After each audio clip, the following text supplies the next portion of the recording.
व्यापारी का पतन और उदय। वर्धमान नामक शहर में एक कुशल व्यापारी रहा करता था। जब उस राज्य के राजा को उसकी कुशलता के बारे में पता चला तो राजा ने उसे अपने राज्य का प्रशासक बना दिया। व्यापारी की कुशलता से आम व्यक्ति से लेकर राजा तक सभी बहुत प्रभावित थे।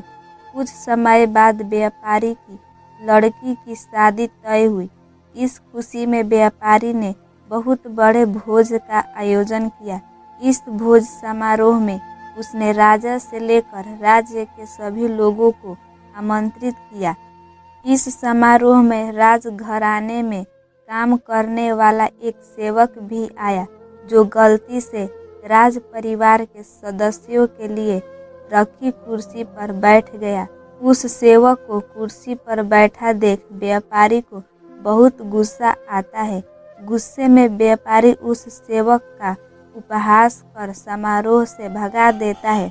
इससे सेवक को शर्मिंदगी महसूस होती है और वह व्यापारी को सबक सिखाने की ठान लेता है।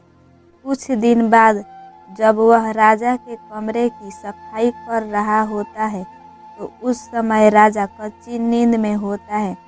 सेवक मौके का फायदा उठाकर बड़बड़ाना शुरू कर देता है। सेवक बोलता है, व्यापारी की इतनी हिम्मत जो रानी के साथ दुर्व्यवहार करे। यह सुनकर राजा नींद से उठता है और सेवक को कहता है, क्या तुमने कभी व्यापारी को रानी के साथ दुर्व्यवहार करते हुए देखा है? सेवक तुरंत राजा के पैरों में गिरकर उनसे माफी मांगने लगता है और कहता है, मैं रात में सो नहीं पाया, इसलिए मैं कुछ भी बड़बड़ा रहा हूँ।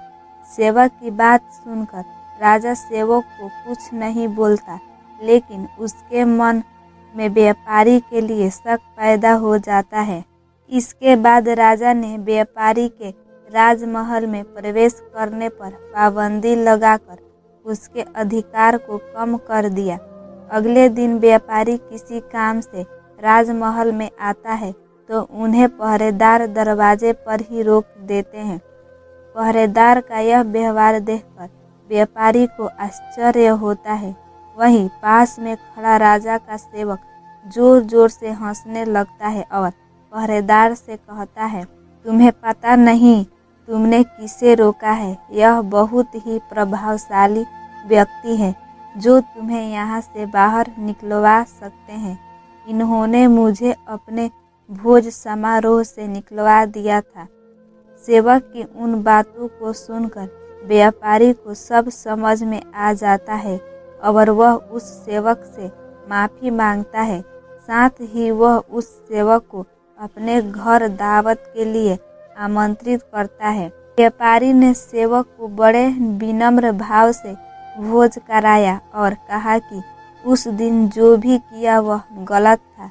व्यापारी से सम्मान पाकर सेवक खुश होता है और कहता है, आप परेशान ना हो, राजा से खोया हुआ सम्मान आपको जल्दी वापस दिलाऊंगा। उसके अगले दिन राजा जब कच्ची नींद में होता है तो सेवक कमरे की सफाई करते हुए फिर से बड़बड़ाने लगता है और कहता है, हे भगवान, हमारे राजा इतने भूखे होते हैं कि गुसल खाने में स्नान करते हुए खीर खाते रहते हैं। इस बात को सुनकर राजा नींद से उठकर सेवक से क्रोध में कहते हैं, मूर्ख सेवक, तुम्हारी इतनी हिम्मत कि तुम मेरे बारे में ऐसी बात करो। राजा के क्रोध को देखकर सेवक पैर में गिरकर माफी मांगता है और कहता है, महाराज, रात को मैं ठीक तरह से सो नहीं पाया, इसलिए कुछ भी बड़बड़ा रहा हूँ। फिर राजा सोचने लगता है, अगर यह सेवक मेरे बारे में ऐसा बोल सकता है तो उस व्यापारी के बारे में भी झूठ ही बोल रहा होगा। अगले ही दिन राजा ने व्यापारी को महल में बुलाया और उन्हें उनसे छीने हुए सभी अधिकार वापस दे दिए।